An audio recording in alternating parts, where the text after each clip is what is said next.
Hola, buenas tardes a todas, a todos y a todes. Nos encontramos en Madrid, en la Plaza de los Comunes, en este programa especial de Chile Dignidad para conversar sobre diversas luchas de las mujeres y los feminismos, a escasos días de la conmemoración del Día Internacional de la Mujer.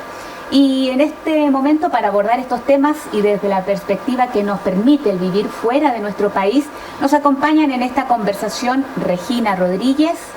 Ella es periodista por la Universidad de Chile, licenciada en Ciencias de la Información por la Universidad Complutense de Madrid, editora y gestora cultural, ex secretaria ejecutiva del Fondo Nacional de la Lectura y el Libro en Chile y ex directora de la revista Mujeres en España. Muy buenas tardes, Regina. Hola, muchas gracias por invitarme, gracias.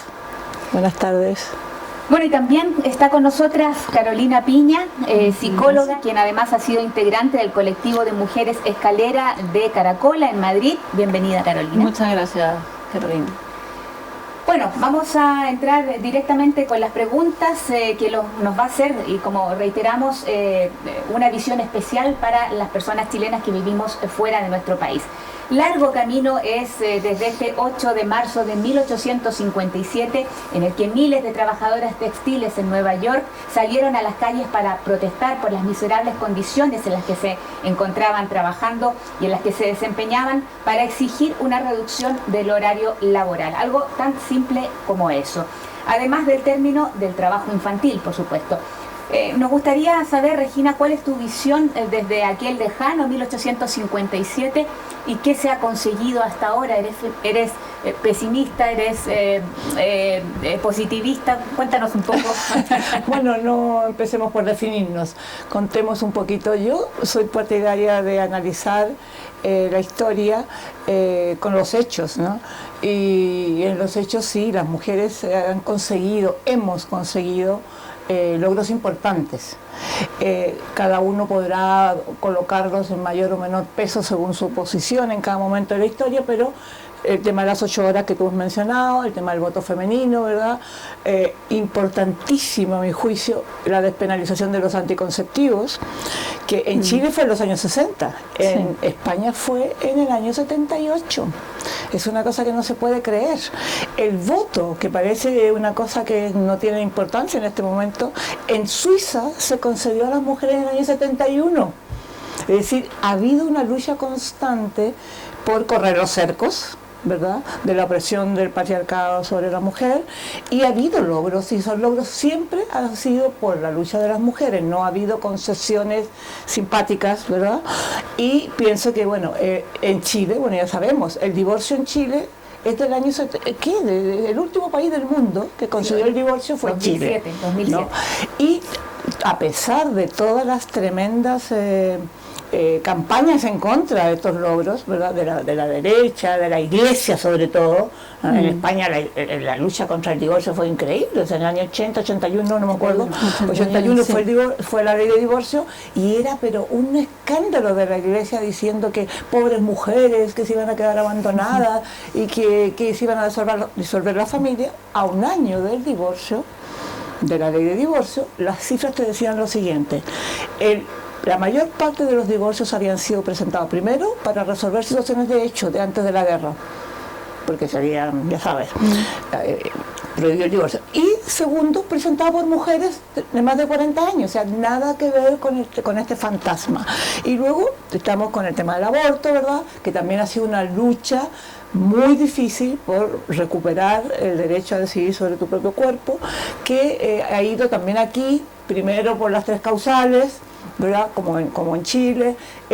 O sea, realmente lo que quiero decir, para no alargarme, es que sí ha habido logros, pero siempre han costado un esfuerzo y una lucha constante, permanente, de las mujeres y algunos sectores masculinos, ¿verdad?, que han estado en disposición de entender que no puede haber una sociedad libre, una sociedad avanzada, democrática, si no es de acuerdo a la posición de la mujer, que se mide por la posición de la mujer en ella.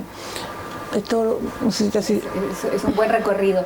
Carolina, Regina nos ha citado que efectivamente nuestro país ha sido en algunos momentos, luego ha habido involuciones, pero ha sido el líder en políticas que tienen que ver con la reivindicación de los derechos de la mujer e incluso la conquista, ¿no? ¿Cuál es tu panorama actual de las reivindicaciones en este momento por las que pasa el movimiento feminista en nuestro país? Yo creo que la principal temática que engloba todas las luchas feministas en Chile pasa por la violencia, tanto la violencia estatal, que hemos visto a partir del estallido social del 18 de octubre del 2019, como la violencia estructural de todas las instituciones con el mayo feminista que tuvo Chile en el 2018, donde se dio a conocer, se apeló por una educación no sexista y toda la violencia que ejercida en todas las instituciones de la educación.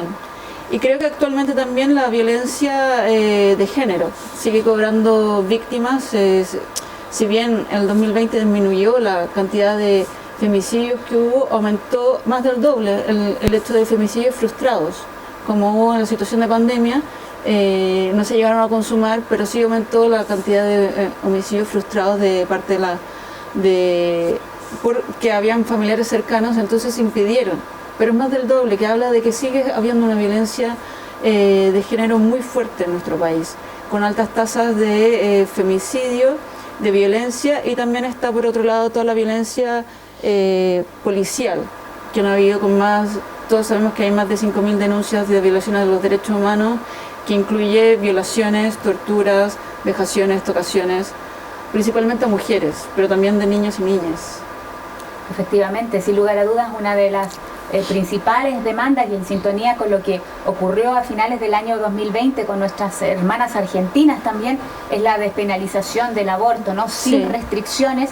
¿Y tú piensas que es el mayor requerimiento hoy por hoy, además, bueno, de esta situación de violencia que empaña lamentablemente todas las capas, ¿no? Y que incluso llega a tocar a menores, Total, y sí. muy por debajo de prioridades económicas o financieras o incluso de seguridad nacional, ¿no? Entonces, cuéntanos un poco si hoy por hoy el aborto es la principal reivindicación feminista o cómo lo podríamos decir. O sea, el aborto es una lucha que lleva años en nuestro país y bueno, se volvió a poner a raíz del logro de las hermanas argentinas, se logró poner en discusión de nuevo en el Congreso, donde en enero pasó a la Cámara del Senado nuevamente, y con el parón legislativo de ahora de febrero se ha parado la moción, pero se entiende que a partir de la quincena de marzo ya empezarán de nuevo las discusiones en el Congreso. Efectivamente logra esta vuelta al Congreso de la ley para ampliar, ¿no?, a 14 semanas de gestación la posibilidad del aborto, y que no sea solo de estas tres causales que son más clásicas, ¿no?, violación, malformación del feto, etcétera, pueda surgir de un aborto voluntario donde las mujeres podamos tener el derecho de decidir sobre nuestros cuerpos. Yo creo que efectivamente va a marcar la agenda política del país. Y también otra cosa que está marcando la agenda de la lucha feminista es poner todas las reivindicaciones en el proceso constituyente. De hecho, hay muchas feministas que están, ya sea a través de partidos o de manera autónoma, como candidatas a la convención constituyente para justamente partir de cero con una constitución que ya es histórica porque se plantea como paritaria, y a la vez pueda incluir ahí no solo estas luchas que estamos reivindicando, sino también el cuidado de los recursos naturales, el poner la vida en el centro, que es como el gran lema de que tenemos como las feministas a nivel global. Regina, tú que conoces también muy de cerca el caso argentino, ¿qué nos falta? ¿Qué nos falta en nuestro país, aparte de toda la situación coyuntural legislativa que nos narraba Carolina, para que Chile dé ese gran paso y podamos decidir por nosotras mismas qué hacer con nuestro cuerpo? Uy, ¿qué nos falta? Es difícil una respuesta precisa. Yo pienso que Chile necesita refundarse. O sea, a todo nivel, ¿no? Refundarse como nación, como país, como comunidad, como cultura, ¿no? que integradora de las diferencias, digamos, reconocedora de la plurinacionalidad, en fin, aquí faltan muchas cosas. Ahora tú me preguntas específicamente de esto y yo pienso que efectivamente no puedo entrar en el detalle de la cocina política que va a lograr determinadas mayorías, para eso no soy capaz de hacerlo, no me interesa tampoco. Pienso que los grandes procesos sociales no se hacen en la cocina del Congreso. Hay cosas que están pasando que se hicieron en la calle y que el Congreso no tuvo más remedio que buscar algo que hacer, ¿no? Entonces yo no tengo una respuesta precisa para eso. Lo que sí me reitero en la idea de que sin la lucha, no solo de las mujeres, sino del conjunto de la sociedad, por establecer nuevos valores, por eso hablo de la refundación. O sea, aquí yo pertenezco, por decirlo, a la generación de los derrotados, es decir, somos del 68, pasamos el golpe de Estado, etcétera. Hay que reconocer que hemos sido derrotados, no solo en el plano político. Aquí hubo una refundación por parte de la dictadura que no solo cambió la situación política, el manejo instauró un modelo e instauró, esta es la parte más dura y más difícil, valores que también han permeado la sociedad. O sea, no digamos que esos valores son ajenos a mucha gente, el consumo, la insolidaridad, la aspiración, hay un montón de cosas, la discriminación del otro, el no reconocimiento de los pueblos. Hay un sistema de valores instaurado, que en ese sentido esa refundación sí funcionó. Es lamentable, es doloroso, pero es por eso que la gran esperanza, por lo menos yo sí tengo, y me preguntabas eso, es toda esta gente joven que viene con otra fuerza, mucho menos lastrada por toda una historia, y yo pienso que las mujeres de aquí tomaron absoluta. Yo estaba en Chile para el 2018 y fue maravilloso.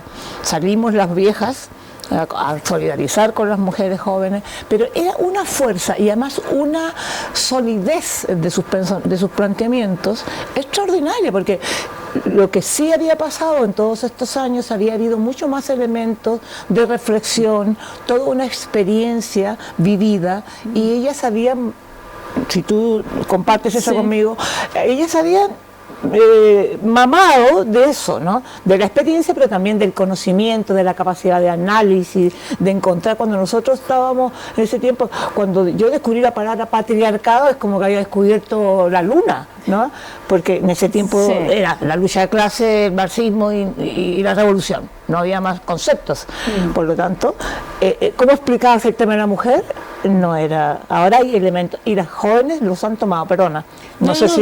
Sí, totalmente de acuerdo. Yo creo que lo que ha dado el mayo feminista en 2018 ha sido una antesala para entender lo que pasa también con el estallido social. Yo creo que ha preparado, la fuerza del estallido social está, aunque está dada por las mujeres. Hay una fuerza fundamental del movimiento feminista que no solo sustenta en las calles la lucha y la creatividad de las manifestaciones, sino también le da contenido teórico, por así decirlo, a las demandas de un Chile distinto. Un Chile que tiene, y donde el feminismo es fundamental para entender una nueva constitución que hable no solo de los derechos humanos como algo fundamental, sino que también hable de un modelo económico distinto, donde la economía feminista tiene muchísimo que aportar, desde unas relaciones sociales absolutamente horizontales y donde la igualdad sea el eje principal, y la igualdad implica también diversidad, inclusión, integración. Y creo que en ese sentido las feministas chilenas, así como el movimiento latinoamericano en general, tienen mucha fuerza para hacer los cambios sociales que el modelo neoliberal tiene que enfrentar para básicamente dejar de existir. Yo creo que estamos ante una tercera ola, hablan algunas feministas en Chile, del feminismo en Chile, pero que ha sido fundamental para, primero, analizar la situación que hay hoy en día desde las claves que el feminismo señala del cómo está hecho Chile, porque el feminismo, una de las grandes cosas que hace es preguntarnos por el cómo hacemos la vida, cómo nos organizamos, cómo consumimos, cómo creamos riqueza. Y esa pregunta es fundamental para la refundación que habla Regina, porque ha cambiado el eje central de los valores hacia reencontrarnos a un pueblo que se cuestiona qué quiere hacer, cómo lo quiere construir, y donde las demandas del movimiento feminista van a ser cruciales a la hora de construir esta nueva constitución. Y yo quería hacer una salvedad con respecto a lo que dice Regina del somos las derrotadas. Digo, muy mal tendrían que darse las derrotas para que las nietas ahora estén tomando el testigo. Yo dije, más derrotados.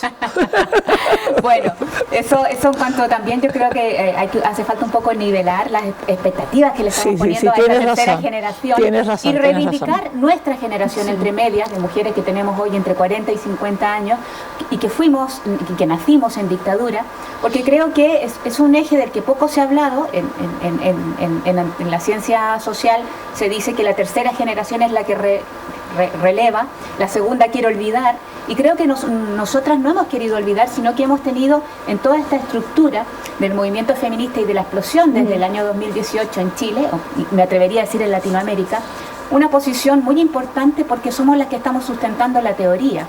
La tercera generación puede volcarse a las calles, pero se agarra de una teoría que estamos viendo, una Nona Fernández, por ejemplo, o incluso en los medios de comunicación, mujeres que han roto, muy en los cánones chilenos, por supuesto, muy desde el clasicismo y tal, pero pequeñas cosas para hablar de feminismo, patriarcado, en televisión, en la televisión abierta en Chile, prácticamente, o en una radio convencional o una radio generalista. Me atrevería a decir que jamás hubiéramos soñado hace 20 años en tener estas palabras dentro de el establishment, dentro del mainstream, dentro de la televisión, tal. Luego podemos discutir de qué manera se usan esos términos o no, pero esa es una conquista, y es una conquista desde nuestra generación intermedia, que tuvo que hacer un esfuerzo tremendamente grande para llegar a luchar por estas reivindicaciones, tanto como la vuestra, porque crecimos en un espacio de no libertad. Nacimos en dictadura y comenzamos a conocer la pseudodemocracia cuando teníamos 16 o 17 años, cuando terminó la dictadura. Con lo cual me gustaría también reivindicar a todas esas personas que están sosteniendo toda la base de la calle, y que sin duda pues son mucho más importantes si trabajamos, abuelas, madres y nietas, pues sin duda va a ser algo excelente excelente tu mirada, porque totalmente de acuerdo. Además siempre nuestra generación va con la lengua afuera, ¿no? Cuando empezamos a escribir con máquina de escribir, ya vino el ordenador. Cuando empezamos con el ordenador, ya vino el teléfono celular. Cuando empezamos con el celular, ya vino las redes sociales. Demasiada carrera, demasiada angustia. Sí, pero es verdad que nuestra generación sustenta, y las grandes teóricas del feminismo son de nuestro palo un poquito más. Entonces creo que eso ha sido fundamental, y efectivamente las nuevas generaciones no tienen el miedo de la dictadura, pero también pero beben de las ollas comunes, que son nuestra generación, de toda una lógica de lucha, porque lo que se ha reinventado y se ha retomado signos de protestas de la dictadura volcadas al feminismo, con una nueva mirada en la calle a partir del estallido social. Entonces también hay un recorrido también desde lo artístico, de lo plástico, integradoras, totalmente integrar esas en ese sentido son como la síntesis, ¿no? De generaciones de lucha que tienen como sentido pues la igualdad, pero ya más allá de hombres y mujeres, sino de una sociedad que pueda ser diversa en respeto y en oportunidades y en derechos sobre todo. Efectivamente, vamos a hablar de fallos en el sistema, ¿no? Que aparte de de las reivindicaciones que hemos hablado, pues hay algunos que son lamentablemente posibles y tienen consecuencias nefastas. Hace menos de un mes nos enteramos por la prensa internacional que más de un centenar de jóvenes chilenas que no querían ser madres y que terminaron embarazadas producto de una partida de pastillas anticonceptivas defectuosas que fueron entregadas en los centros de salud público de Chile. Regina, ¿quién se hace cargo de esto? Durísimo. Bueno, creo que en este caso específico, que ya es tremendo, porque rompe la voluntad de vivir de una determinada manera y te impone otra, ¿verdad? Y no te da la posibilidad de la salida, porque no solo quedaron embarazadas, sino que además no pueden abortar, si quisieran, porque puede ser que algunas no quisieran, pero aceptaran esta nueva realidad, etcétera, pero que las que quisieran no pueden abortar porque no están consideradas en lo... Y esto efectivamente, quien se hace cargo aquí, tiene que hacerse cargo tanto el Estado como las farmacéuticas, ¿no? Hay una historia terrible en la vida de las mujeres. La historia de las mujeres, el caso más dramático fue el de la talidomida, lo recordáis, no lo recuerdan, ¿no? Que es que eran anticonceptivos, que los niños salían deformes, ¿no? Sí. Fue tremendo, fue tremendo. O sea, hemos sido víctimas y también, bueno, hay casos terribles de esterilización forzada en las indígenas en Bolivia, hace ya 40 años, no estoy hablando de...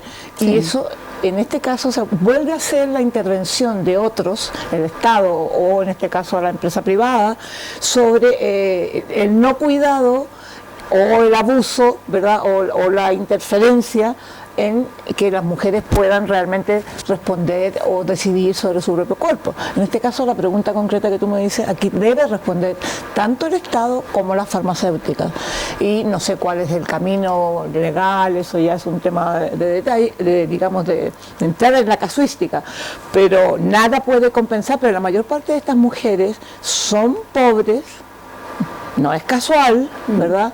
Son gente que había tomado esa decisión porque no está en condiciones de hacerse cargo, porque no puede mantener a sus hijos. ¿Quién va a hacerse cargo? Porque volvemos al origen de toda la discusión siempre, ¿no? Tengan hijos, pero luego si se mueren de hambre no me importa.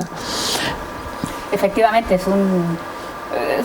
no somos prioridades. Yo creo que en eso se sintetiza lamentablemente. Sin embargo, lo somos, porque sin las mujeres no habría reproducción social. Tú eres antropóloga, ¿lo sabes? Digo para no habría el Estado. Sociedad. Digo para el Estado. Ya, estoy sí, efectivamente. No solo damos la vida, sino que la sostenemos también, que eso que es más importante quizás. Sí.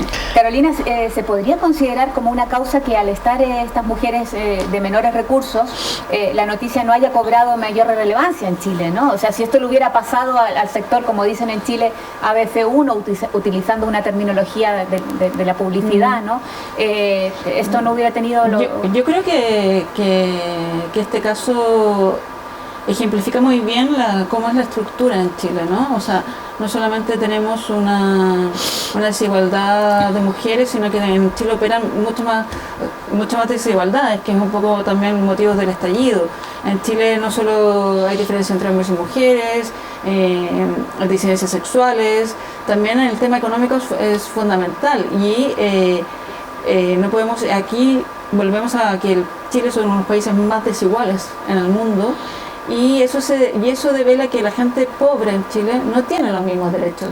O sea, si ya la Constitución no garantiza ningún derecho casi, si no es un Estado subsidiario, ya luego los pobres en Chile, y ya si eres mujer más aún, y si eres indígena más aún, no tienes acceso a remedio en el caso de vulneración de los derechos humanos y algunas veces ni siquiera a poder manifestar o denunciar estos hechos. Y esto no es casual de que sea la prensa internacional que diga la verdad sobre lo que ha pasado, porque en Chile tampoco hay tanta cobertura sobre esto y pasa ya como desapercibido, ¿no? Entonces es el grito internacional el que dice: oye, acá se están violando los derechos sexuales y reproductivos de las mujeres. Y eso es algo que no está recogido tampoco por nuestra Constitución. Entonces, efectivamente, es el Estado el que se debería hacer cargo, es el sector privado, pero en Chile todavía no están las condiciones necesarias para que haya una reivindicación. Yo espero que sí, efectivamente, haya un espacio legal que permita un remedio, ¿no? Una solución a este problema, pero efectivamente creo que ahí es un gran ejemplo de cómo las diversas capas de opresión del sistema neoliberal en Chile, capacitista, patriarcal, se ensaña con los más pobres. Bueno, tan grave como esa discriminación triple o cuádruple discriminación hacia las mujeres que vivimos en Chile, que viven en Chile, es también el tema de la violencia machista, y de la violencia machista en un círculo, ¿no? Que lamentablemente no solamente se comparte en las clases más desposeídas en Chile, sino que es transclase y trans, lamentablemente es una lacra mundial, ¿no? ¿Qué hacemos, Regina, ante ello? Bueno, a mí me parece que el tema de la violencia, que ha terminado siendo como de consenso incluso sectores de centro y de derecha, ¿verdad? Es como la punta del iceberg, ¿no?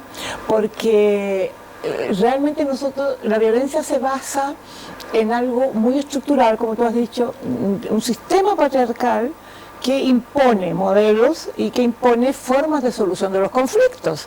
Es decir, no hay una educación que le enseñe a un niño varón, ¿verdad? Por ejemplo, que los conflictos se pueden resolver de otra manera, que no sea siendo el más fuerte que el otro, o meando más lejos que el otro, o reprimiendo su propia sensibilidad, ¿verdad? Porque son como las tres formas clarísimas de la violencia en la formación del hombre, ¿no? La violencia contra sí mismo, la violencia entre los hombres y la violencia contra la mujer. Eso está en la estructura de la formación masculina, ¿no? Luego ya hemos hablado, y no vamos a hablar ahora, de cómo es la formación femenina desde el punto de vista patriarcal. Yo pienso que en la base de todo esto, estoy de acuerdo con todas las campañas, he estado siempre que se haga cada vez más conciencia, que por supuesto se hiciera que agravar las penas. Yo creo que la solución no es solo agravar las penas, que el tema no es solamente punitivo. Aquí hay un tema de fondo que tiene que ver con un cambio cultural.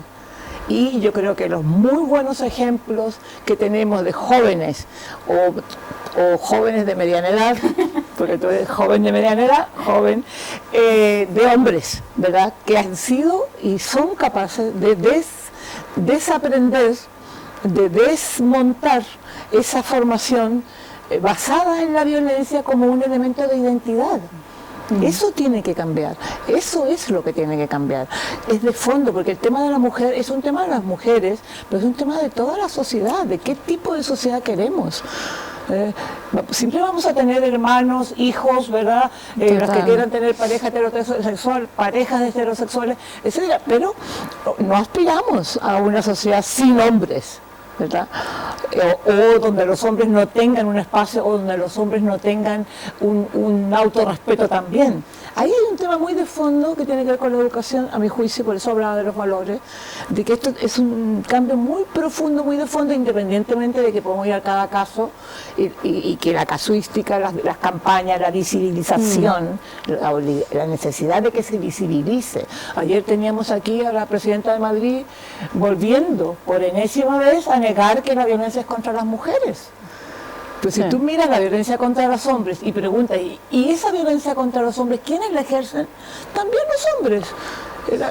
Son poquísimas las mujeres que han matado a sus maridos o que golpean a sus... O sea, hay un tema cultural muy fuerte en eso, ¿no? Y ayer volvía sobre el tema. Entonces, en mi opinión, es un tema de largo plazo, hay que insistir en las leyes, en la visibilización, pero no podemos pensar que esto es una cosa a corto plazo, que se va a resolver con más ley y con más represión. Sí, no. Efectivamente, quizá también de alguna manera partir por el lenguaje, ¿no? Por un lenguaje que se echa la broma a veces de decir la inclusión y tal, pero el lenguaje es muy importante porque es parte fundamental de la educación. Nuestra mayor comunicación no verbal es a través del lenguaje y eso por supuesto que va más allá de decir todas y todos, ¿no? Sí. Como creen algunos políticos que está ya superada la cuota de inclusión.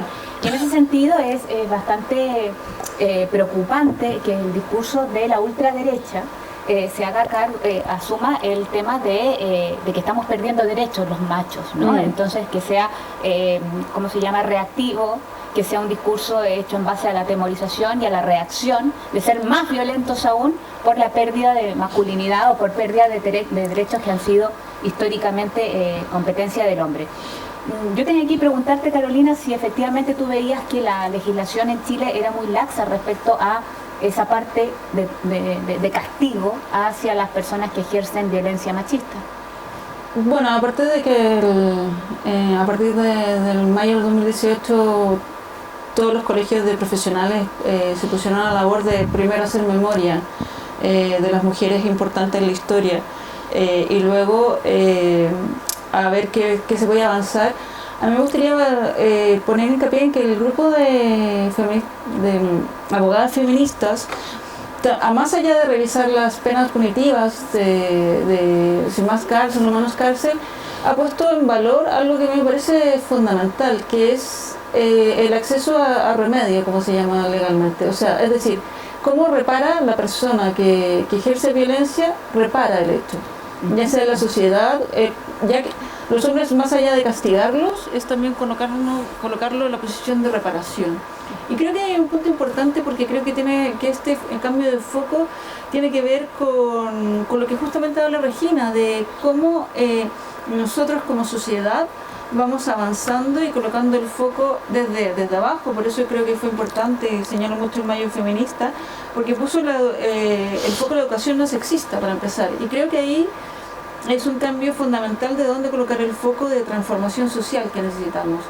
Y por este otro lado, el tema de lo punitivo, pues efectivamente quizás hay que revisar y actualizar, pero creo que este giro que está tratando de dar las abogadas feministas en Chile sobre cómo se accede al remedio y cómo podemos vincular a los hombres y a los que han cometido los delitos, a que ellos efectivamente sean parte de la reparación, ya sea con los hijos que quedan, ya sea si es que ha sido femicidio frustrado, cómo genera esta reparación, y que a nivel también de daño, de reparación de daño de las víctimas, también es muy importante que se reconozca, ¿no?, el perdón de parte del violador o quien sea. Entonces yo creo que este cambio de foco es fundamental, está en proceso todavía de cómo se generan las leyes y cómo se genera esta dinámica, pero creo que ese foco es muy importante, porque no solo creo que es abordar el problema de manera más integral. Y en ese sentido creo que las feministas ahí, la abogada feminista chilena, tienen ahí un cambio de visión que me parece muy bueno, que incluso deberíamos aquí en España, las hermanas de España aquí también tomarlo, ¿no? También cambiar el foco, no solo de cuántos años pasas en la cárcel, sino también qué tipo de reparación puedes hacer. ¿A qué te refieres, Po? Eso, sí, eso con respecto al perdón? lo del no te remedio. entendí. Lo del perdón, no te lo entendí. El perdón un poco porque las víctimas un poco para que se puedan sanar, ¿no? Necesitan muchas veces el reconocimiento del que ha sido... el que pida perdón. El que pida perdón. El maltratador que pida perdón. Eso es un por un lado. Claro. Y luego están en discusión, están haciendo todo un trabajo de revisión de leyes, no hay nada concreto aún de propuestas, sino que está simplemente el cambio de mirada, es decir, tenemos que trabajar eso también de parte de las feministas. Pero para que todo el mundo nos entienda en casa, a lo que te refieres al remedio, al remedio es que el maltratador, el violador, tenga que hacer algún tipo de trabajo o comunitario o de reparación. Se está viendo cuál es la manera. ¿Y a eso se le llama remedio? Sí, vale. A eso se le llama reparación. O reparación. Sí, vale, remedio de reparación. Es que en términos de derechos humanos, para las empresas y políticas de Estado se le llama remedio. Respeto, bueno, en fin. Vale, bueno, es para que nos entendieran en casa. Sí. Bueno, tenemos tantos temas que hablar, pero vamos a hacer... Podemos hacer una serie de programas. De incluirlos todos. Por ejemplo, otro de los temas de mayor relevancia a nivel internacional es la demanda o el rechazo que provoca en un sector del feminismo la inclusión de mujeres trans en las luchas del movimiento. Qué interesante y qué complejo, ¿verdad? ¿Cuál es tu pregunta? Una reflexión acerca de eso, si compartes esta exclusión, si no, si entiendes a las personas que sí la hacen. No, yo no podría compartir una idea de exclusión en ningún caso, porque pienso que incluso con feministas de mi generación he escuchado justamente esto, ¿no? No solo acá, también en Chile, ¿no? Decir que se está perdiendo el foco del tema de la mujer, porque ahora resulta que los trans y los LGTB están de moda, por lo menos, ese tipo de frivolización, ¿no? Y yo creo que, claro, el proceso histórico de ir reconociendo la complejidad de la condición humana, porque es la condición humana, ha sido muy largo. Y tú que eres antropóloga, yo no sé si conoces las investigaciones de la Margaret Mead, seguramente, donde dice, hay tribus que fueron investigadas por antropólogas con esa mirada, que era completamente natural que hubiera hombres que vivían como hombres, mujeres que vivían como mujeres, hombres que vivían como mujeres, mujeres que vivían como hombres, y la sociedad era así de plural, ¿verdad? Entonces, este tema, tengo que decirlo claramente, en la época del feminismo de los años 70, que yo lo viví en España, porque estaba aquí,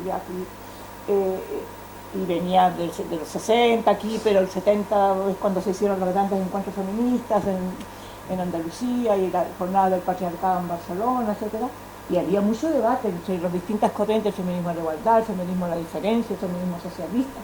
Este tema no estaba. El tema, o sea, había diferencias con los movimientos lésbicos. Incluso se decía, oye, ¿con qué derecho las lesbianas van a hacer una lucha por el aborto cuando ellas no piensan abortar? Por ejemplo, quiero decir con esto y graficar que las diferencias han existido siempre con los problemas que emergen, porque en ese momento el tema lésbico emergía recién, porque claro, los varones gay fueron antes, ¿verdad? Sí. Socialmente en general, reconocidos, pero en general tienen más visibilidad. Más visibilidad, en ese tiempo empezaba esto, ¿no? Y entonces ese tipo de comentarios tan tremendos como esto, de decir, están ahora quitándole el... Entonces yo creo que el proceso actual, este debate, esta cosa, este choque, es un momento natural, desde el punto de vista histórico. Natural, porque ahora la complejidad entre el feminismo blanco y el feminismo étnico o el feminismo antirracista, que realmente reconoce la infinidad de cruces que hay entre raza, etnia, clase, nivel social, o sea, son muchísimas. Ese nivel de complejidad solo habla, en mi opinión, de la riqueza de un movimiento, no al revés, como los quieren hacer. El feminismo ya no vale, se están todas peleando entre ellas, no. Eso habla de la complejidad, de la profundidad de las reflexiones y de la emergencia de todo lo que la condición humana va a ir dejando ver. Entonces, a mí me parece muy interesante, no hay que temerle a esos debates, hay que entrar en los debates. Realmente hay que entrar porque además la ultraderecha está haciendo su agosto y, total, por supuesto, está aprovechando todo lo que es posible y está sacando sus, ¿cómo se dice?, sus argumentos más tremendos, ¿no? Cavernarios. En contra del más carnado, más...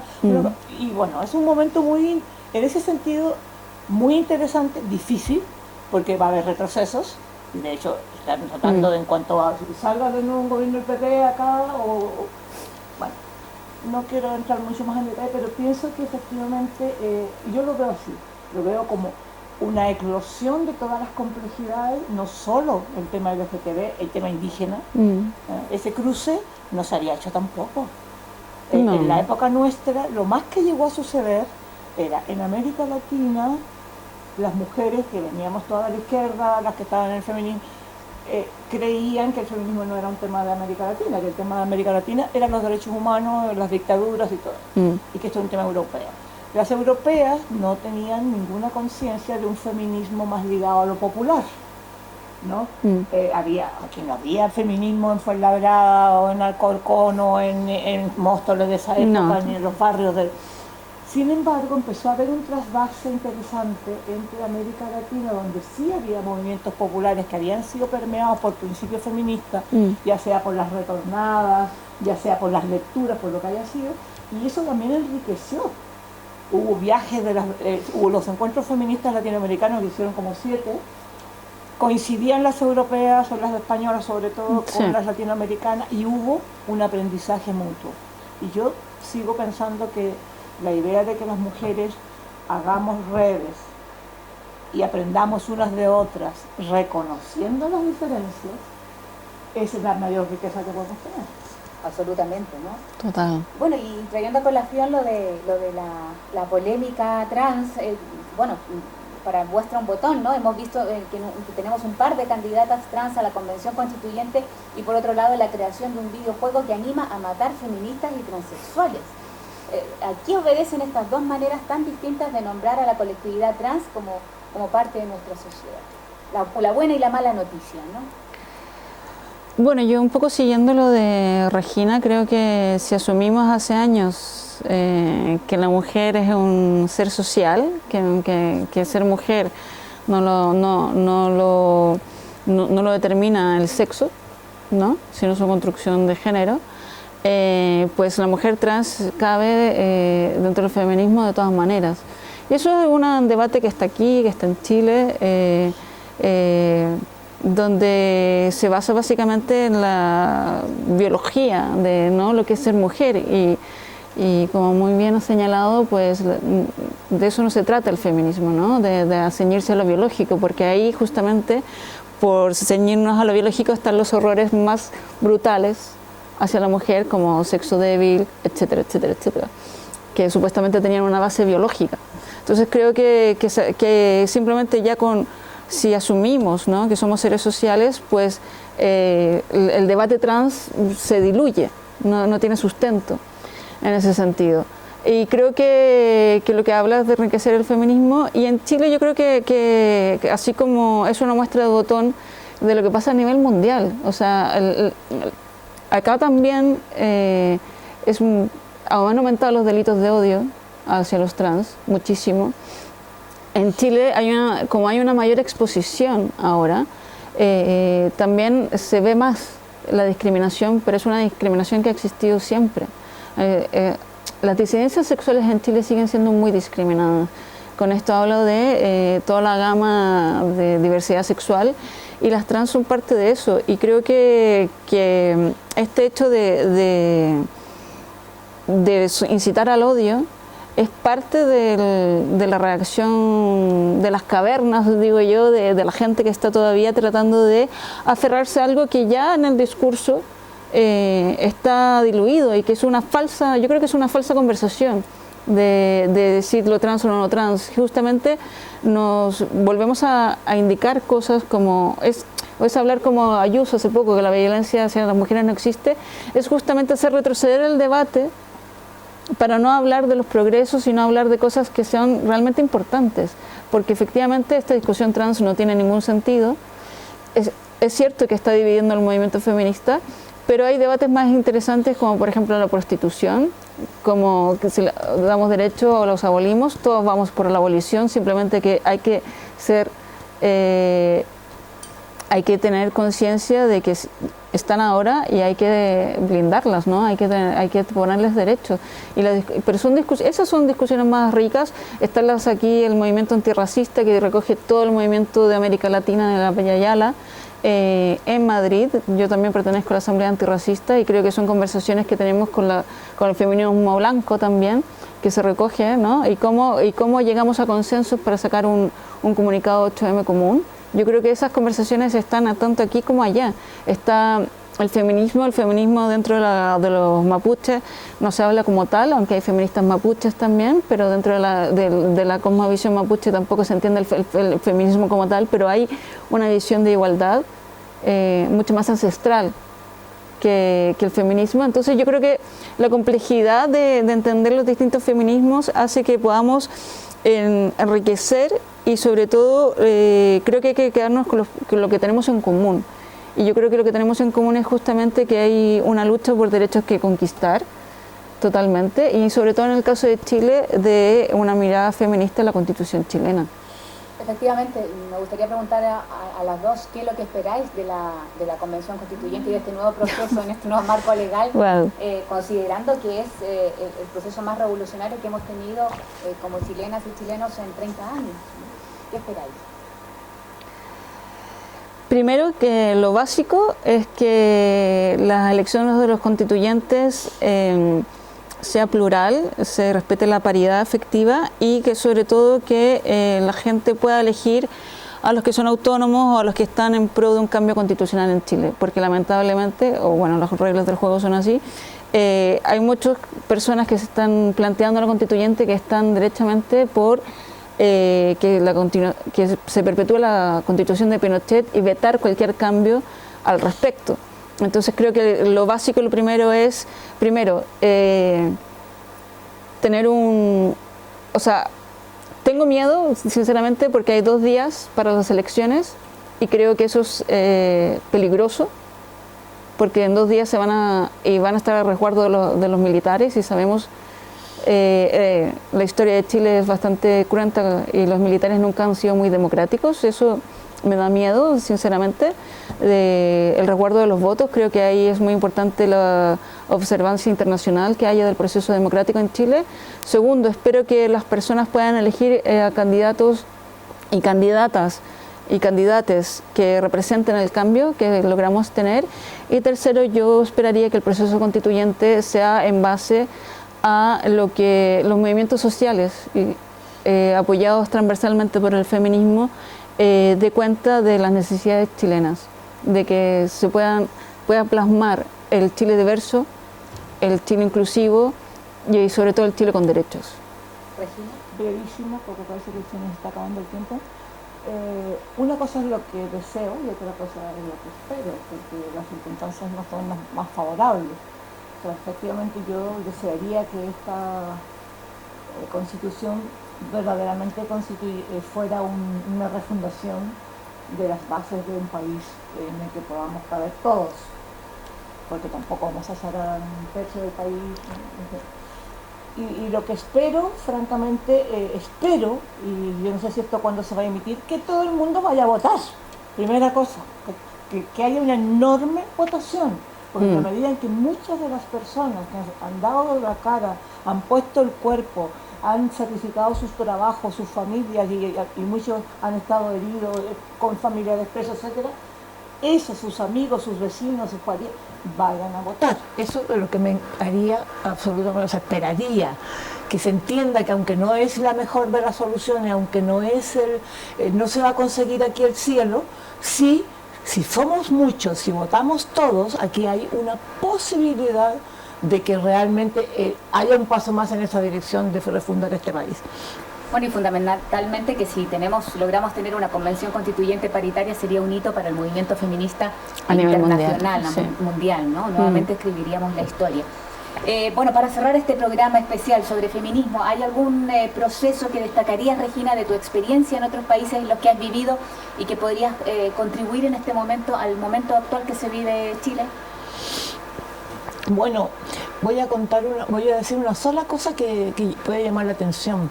La Constitución española, que está siendo muy cuestionada 40 años después, o 50, no sé. Del 78. 40 años después, tenía un artículo, que era el artículo 14, que era el artículo que decía: todos los ciudadanos serán iguales ante la ley sin que pueda haber discriminación por sexo, raza, religión, etcétera, etcétera, etcétera. Eso era revolucionario para lo que había antes. Y ese artículo permitió una enorme cantidad de cambios a nivel legislativo, a nivel del Código Civil, del Código Penal, obligaba porque era contrario a la Constitución. Cuento ese ejemplo que es pequeñito, pero que me refiere, pero que te dice hasta qué punto una constitución que tenga, aunque sea algunos elementos esenciales, puede ser un paso adelante muy importante.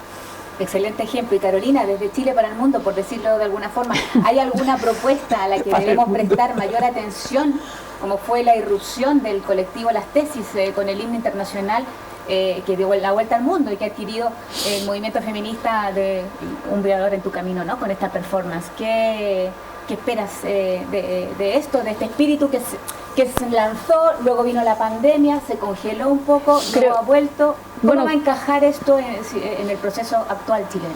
Bueno, yo creo que Las Tesis sintetizaron muy bien la violencia estructural que vive Chile, de lo que comencé hablando, ¿no?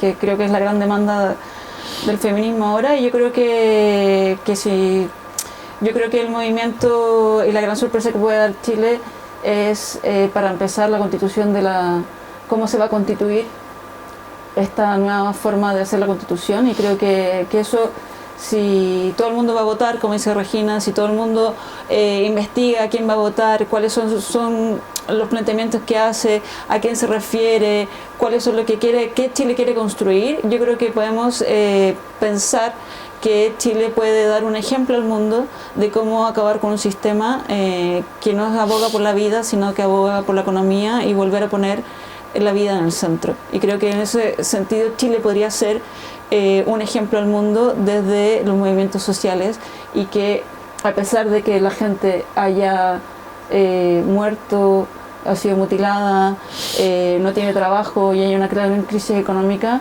gracias a ese esfuerzo de todas las personas que siguen en la calle, una sociedad puede cambiar. Y yo creo que eso es como que me gustaría y deseo sinceramente que sea el ejemplo que le podamos dar de Chile al mundo. Muchas gracias, Carolina, muchas gracias, Muy Regina. bonito. Oye, Gracias a hay, ti. hay que Muchas decir gracias. que 3 mujeres en una mesa han logrado despachar 11 temas en un poquito más de una hora. 3 Esto- generaciones. Y 3 generaciones, con lo cual no sé si hubiera sido de la misma manera que con un hombre, ¿no? Bueno, muchísimas gracias, muchísimas gracias. Muchas y gracias. también muchas gracias a Depende ustedes. qué hombre. Por supuesto, no vamos De a todas hacer maneras. aquí tan malos. Bueno, y a ustedes muchas gracias por seguirnos en este programa. Les dejamos un cordial saludo para que se unan en cualquier momento que ustedes quieran, lo permite Internet, a nuestro canal y escuchemos la voz de chilenas, chilenos y chilenes que estamos fuera de nuestro país y que juntos podremos lograr contribuir al mejor desarrollo del Chile que queremos. Hasta una nueva oportunidad y muchísimas gracias. Gracias. Muchas gracias.